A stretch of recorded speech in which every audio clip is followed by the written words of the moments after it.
सोचो सबसे बड़ा तारा, एक कॉस्मिक फर्नेस जो बहुत तेज जल रहा है। तारे होते हैं जैसे कॉस्मिक प्रेशर कुकर, उनका जबरदस्त ग्रेविटी सब कुछ अंदर खींचता है। इसी बैलेंस से वो स्टेबल रहते हैं। लेकिन बड़े से बड़े तारे की भी एक एक्सपायरी डेट होती है। जब इन तारों का न्यूक्लियर फ्यूल खत्म हो जाता है तो बाहर का प्रेशर कम हो जाता है, ग्रेविटी कंट्रोल ले लेता है, तारे का कोर अपने में ही कोलैप्स हो जाता है। यहीं से ब्लैक होल पैदा होता है।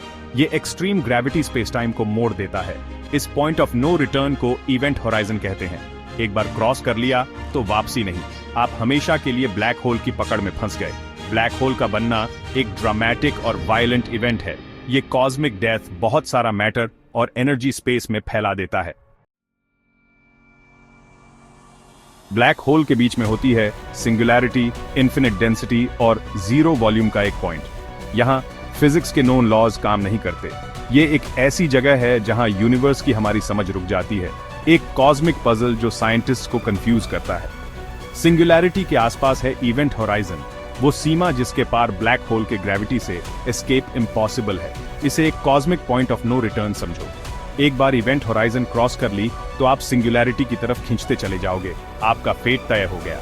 इवेंट होराइजन कोई फिजिकल बैरियर नहीं है, ये बस स्पेस टाइम का एक एरिया है जहां ग्रेविटी इतना स्ट्रांग हो जाता है कि सारे रास्ते अंदर की ओर जाते हैं। ये एस्केप का कोई पॉइंट नहीं, लाइट के लिए भी नहीं। इसलिए ब्लैक होल्स काले दिखते हैं। कोई लाइट एस्केप नहीं कर पाती उन्हें इल्यूमिनेट करने के लिए। लेकिन हम ब्लैक होल को डायरेक्टली नहीं देख सकते, पर हम उसके आसपास के एनवायरनमेंट पर इफेक्ट्स देखकर उसके होने का पता लगा सकते हैं।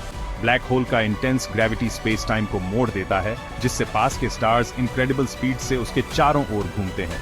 ये ग्रेविटेशनल डांस हमें इन इल्यूसिव ऑब्जेक्ट्स को डिटेक्ट और स्टडी करने देता है। ब्लैक होल्स अलग अलग साइजेस के होते हैं। स्टेलर ब्लैक होल्स जो मैसिव स्टार्स के कोलैप्स से बनते हैं, रिलेटिवली स्मॉल होते हैं पर इंक्रेडिबली डेंस। ये कई सन्स का मास एक सिटी जितने एरिया में पैक कर सकते हैं।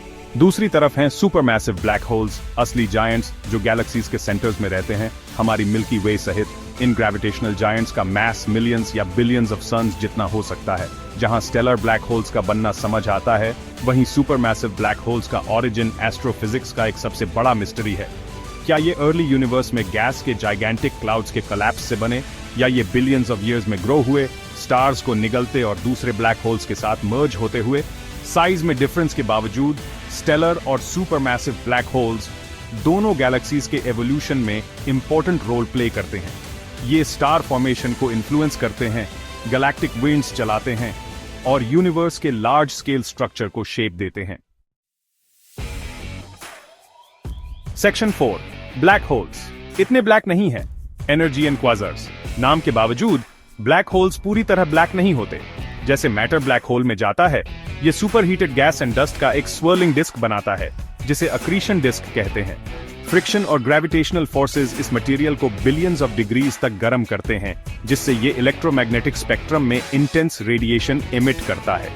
ये इमिशंस खासकर एक्स रे और गैमा रे बैंड्स में इनक्रेडिबली लुमिनस हो सकते हैं, पूरी गैलेक्सी से ज्यादा ब्राइट। जब एक सुपरमैसिव ब्लैक होल एक्टिवली आसपास के मैटर को खा रहा होता है, ये एक क्वाज़र को पावर दे सकता है, यूनिवर्स का सबसे ब्राइट ऑब्जेक्ट। क्वाज़र्स इतने दूर हैं कि उनकी लाइट बिलियंस ऑफ ईयर्स से हमारी तरफ ट्रैवल कर रही है। अर्ली यूनिवर्स की एक झलक दिखाती है। क्वाज़ार्स को स्टडी करके हम गैलेक्सीज के एवोल्यूशन और सुपरमैसिव ब्लैक होल्स के ग्रोथ को कॉस्मिक टाइम में समझ सकते हैं। इसके अलावा ब्लैक होल्स से इमिट होने वाली एनर्जी डायरेक्टली एक्रीशन डिस्क से और हॉकिंग रेडिएशन जैसे प्रोसेसेस से स्टार फॉर्मेशन को रेगुलेट करने और इंटरस्टेलर मीडियम को शेप देने में इंपॉर्टेंट रोल प्ले करती है। इस तरह ब्लैक होल्स अपने डिस्ट्रक्टिव पोटेंशियल के बावजूद कॉस्मिक क्रिएशन और चेंज के इंजन्स भी हैं। सेक्शन 5, रियलिटी को मोड़ना, black holes and the fabric of space time.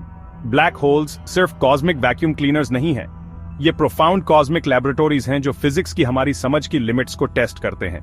इनका इंटेंस ग्रेविटी स्पेस टाइम के फैब्रिक को मोड़ देता है, एक कॉस्मिक फन हाउस मिरर बनाता है जो टाइम और स्पेस के हमारे परसेप्शंस को डिस्टॉर्ट करता है। आइंस्टाइन के जनरल रिलेटिविटी के थ्योरी के हिसाब से टाइम स्ट्रॉन्गर ग्रेविटेशनल फील्ड्स में स्लो हो जाता है। इसका मतलब है कि टाइम ब्लैक होल के पास स्लो चलेगा compared to a distant observer. अगर आप ब्लैक होल में गिरते हैं तो आपके लिए टाइम स्लो होता जाएगा जब तक आप सिंगुलैरिटी तक नहीं पहुंच जाते, जहां थियोरेटिकली टाइम पूरी तरह रुक जाएगा। ब्लैक होल्स स्पेस को भी डिस्टॉर्ट करते हैं, लाइट रेस के पैथ्स को बेंड करते हैं जो उनके पास से गुजरते हैं। ये gravitational lensing effect black hole के पीछे डिस्टेंट ऑब्जेक्ट्स की इमेजेस को मैग्नीफाई और डिस्टॉर्ट कर सकता है, कॉस्मिक मिराजेस बनाता है।